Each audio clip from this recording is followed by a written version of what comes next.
Muy buenas, soy el Padre Miguel Ángel Díaz, sacerdote de la Unión Lumen Dei,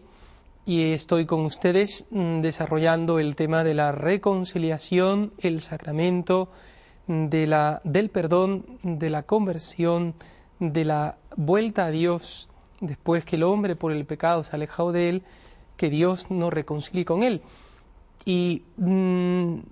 quería de nuevo hoy insistir en el tema de la absolución, cuál es lo que prescribe la Iglesia respecto a cómo es la forma válida para poder ser absueltos nuestros pecados. Y aunque lo haya tratado a lo mejor en algún otro momento, pero conviene aquí también volver a insistir para dar matices y detalles que son importantes, creo. En el canon 960 del Código de Derecho Canónico, nuestra Santa Madre Iglesia nos dice el modo ordinario cómo tiene que ser la confesión, de forma individual, como ya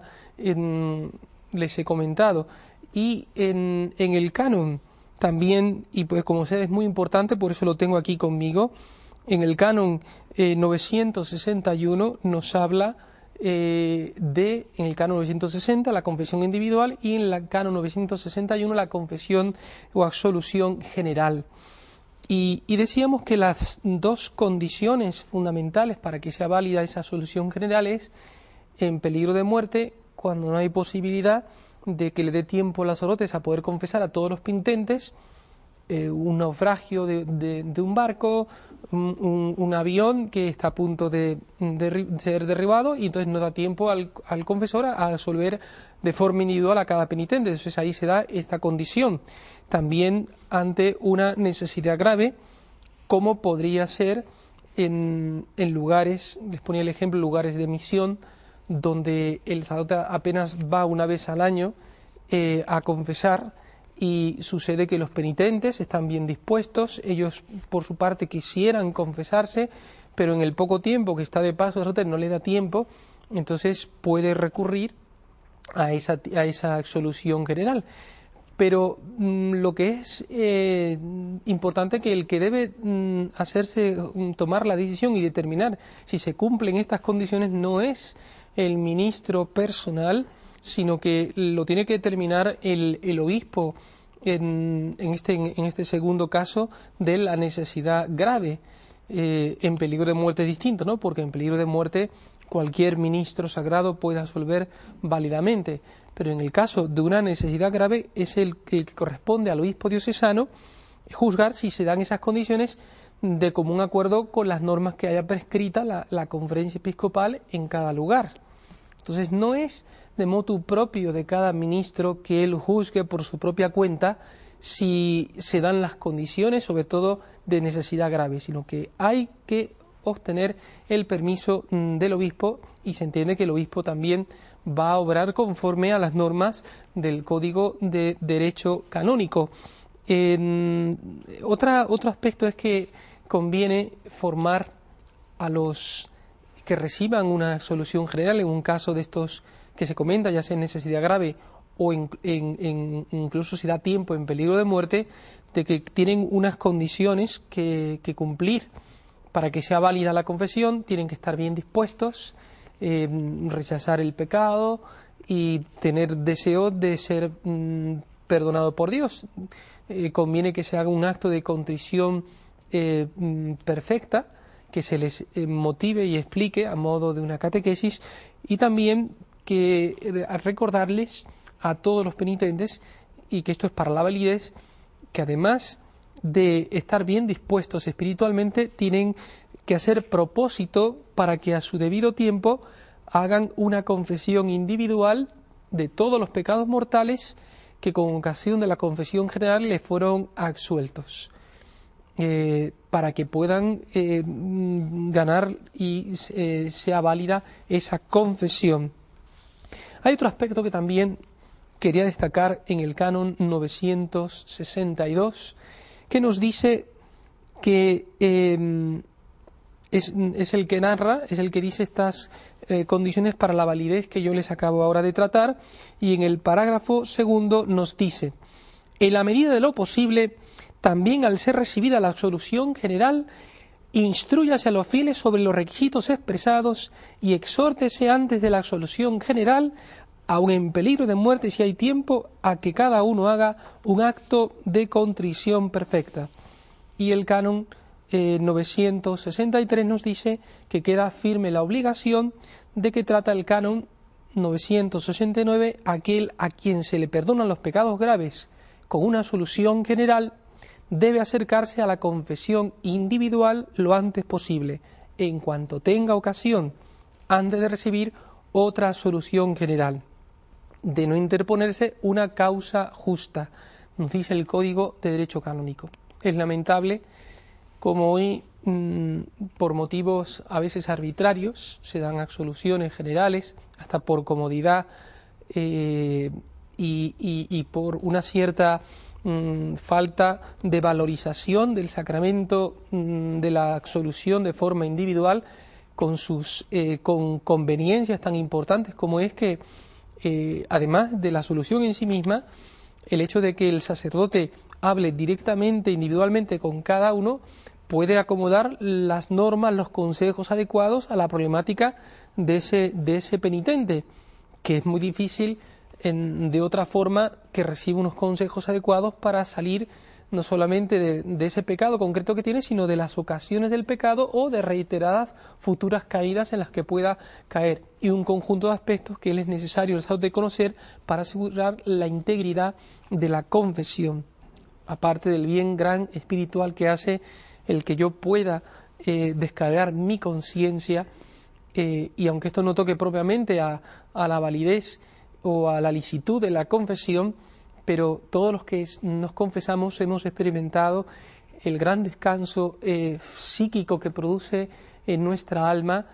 una confesión. Por eso iba a decir que es muy aconsejable, y uno de los medios más interesantes que pueda aconsejar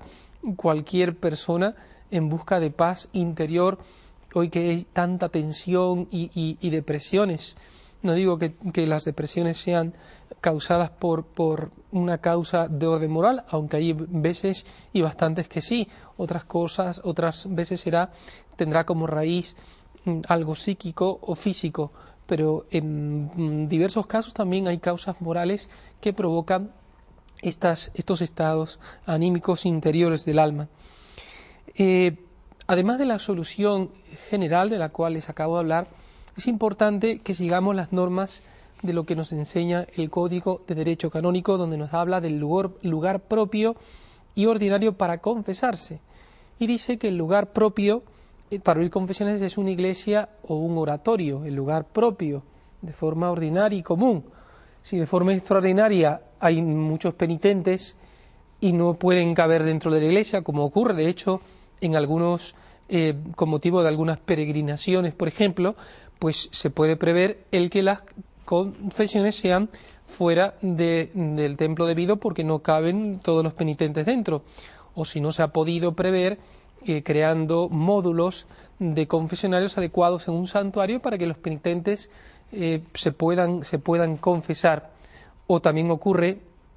con ocasión de atender a personas enfermas, se acude el ministro al hospital, acude a la propia casa, y entonces se puede impartir el sacramento también en ese otro lugar, pero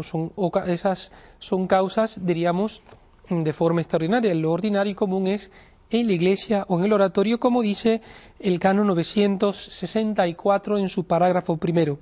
El lugar propio para oír confesiones es una iglesia u oratorio. Y también nos dice el mismo canon, por lo que se refiere a la sede para oír confesiones, la Conferencia Episcopal dé normas asegurando en todo caso que existan siempre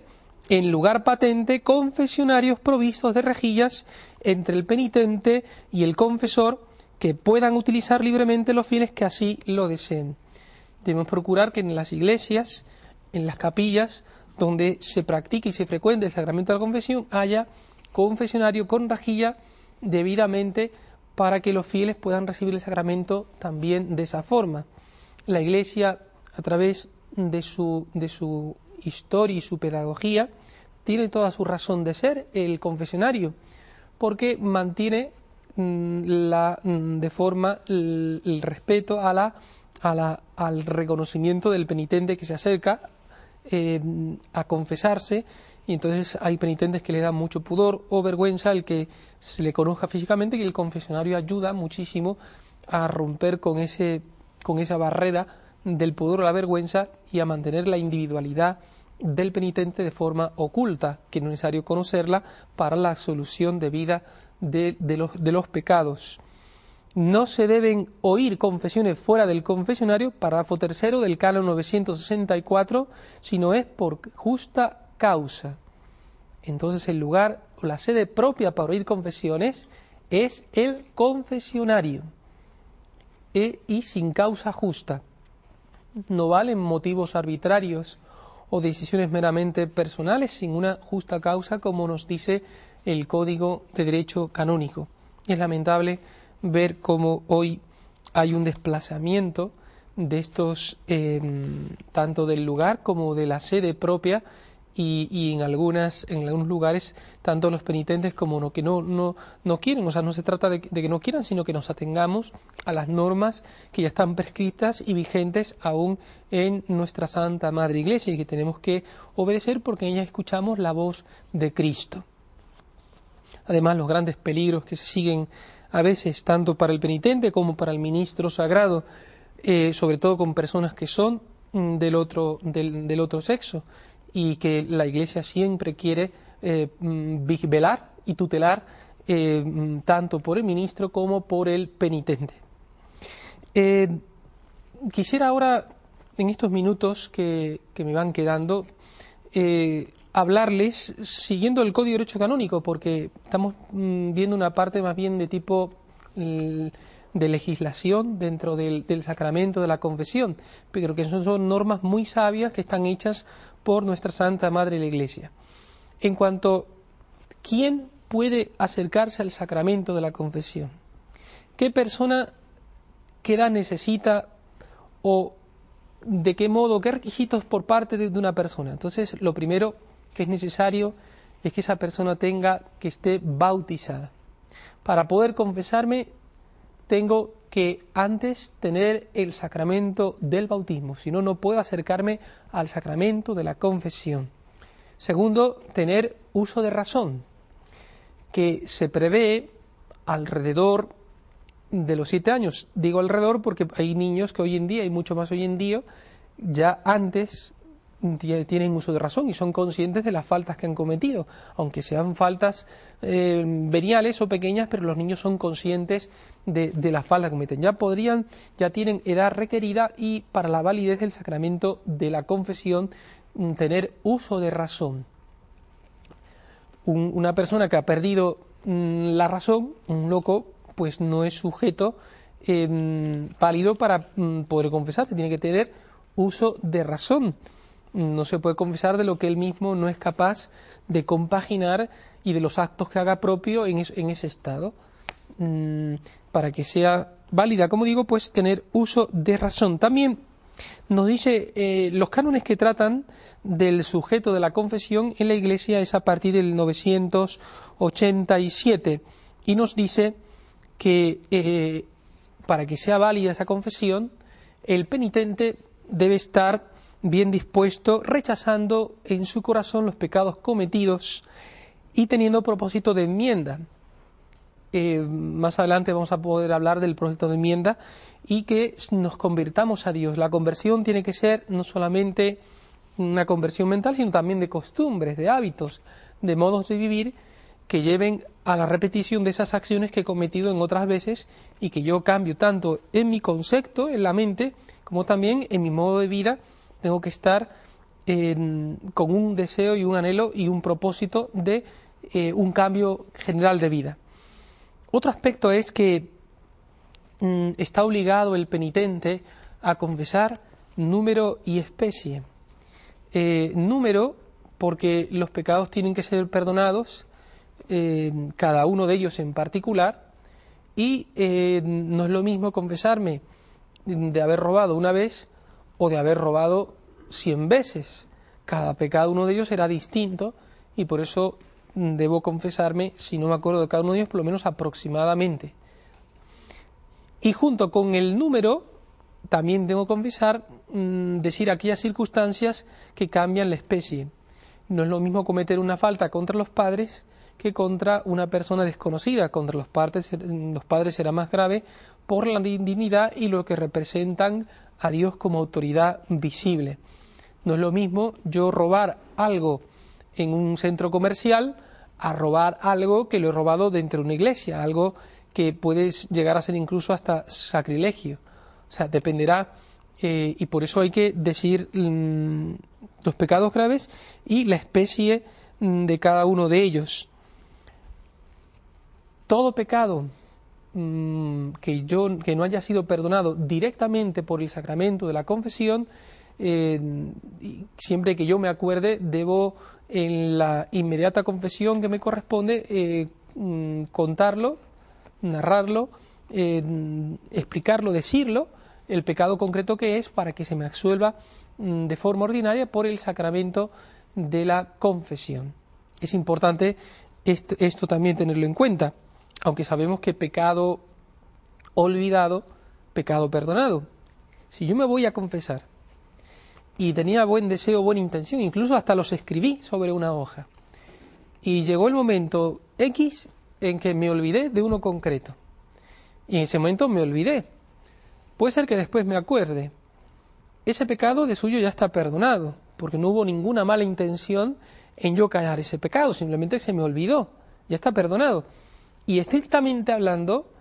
no queda la obligación, estrictamente hablando, porque ya está perdonado, pero es conveniente, y sobre todo para evitar ya dudas de conciencia, el que yo, cuando me acerque al sacramento de la confesión, la próxima vez que me acerque, confiese ese pecado que olvidé y que me acordé posteriormente, para que así también la conciencia, sobre todo las personas que suelen tener escrúpulos, suelan salir de sus dudas y que ya enterrar esa situación ya para siempre. Es importante también que el que se acerque a recibir el sacramento de la confesión haga antes un examen diligente de su conciencia. También vamos a poder hablar más ampliamente de este aspecto, pero el penitente tiene que predisponerse previo a la confesión para que no ocurra que se le olviden si ha habido negligencia en repasar antes de acercarse al sacramento y me acabe olvidando no solamente de uno sino de muchos, pero porque ha habido negligencia antes por mi parte y no he puesto toda la diligencia posible para confesar de buen deseo y buena voluntad el sacramento, la confesión, sobre todo cuando uno ha tenido ocupaciones previas en que ha estado muy agitado y se acerca uno al sacramento sin más porque quiere recibir la solución, pero sin un previo examen en ese momento de cómo está su conciencia. Debemos antes examinarnos. Y es importante que los sacerdotes, los ministros, alenten, estimulen a través de la catequesis, a través de las homilías, de las explicaciones dominicales o a través de revistas y libros, que practiquen el sacramento de la confesión, que a veces realmente da pena porque está cayendo en desuso por varias causas y motivos. Por parte de los penitentes, sobre todo la ignorancia, sobre todo el desconocimiento, también por una falta de formación en los primeros años de su niñez, cuando van a la catequesis, que no valorizan suficientemente el sacramento de la confesión y crecen en ese estado, y cuando son adolescentes y jóvenes ya no tienen hábito de confesarse y por lo tanto no lo practican. También otras razones es la deformación de la conciencia, en que como se ha perdido el sentido del pecado y lo que desde siempre ha sido pecado, a base de un reiterado deformar la conciencia, ya veo que no es pecado, pues claro, no siento necesidad de irme a confesar, lo cual también es por parte del penitente. Y otra cosa es que por parte del ministro tiene que estar siempre dispuesto, cuando se lo pide el penitente de forma razonable, el que esté disponible y dispuesto para confesar. Y lo mejor es establecer en las parroquias o iglesias horarios determinados donde ya los penitentes sepan que a esas horas se pueden ir a acercar a confesar y que encontrarán siempre un sacerdote dispuesto a hacerlo. Es muy bonito ver cómo en santuarios e iglesias uno siempre va, siempre que están abiertas, y encuentra ministros sagrados en el tribunal del confesionario dispuestos a absolver de los pecados.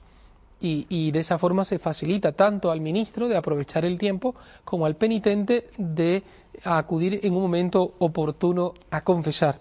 Esto tengámoslo muy en cuenta porque a veces pasa desapercibido para muchas personas.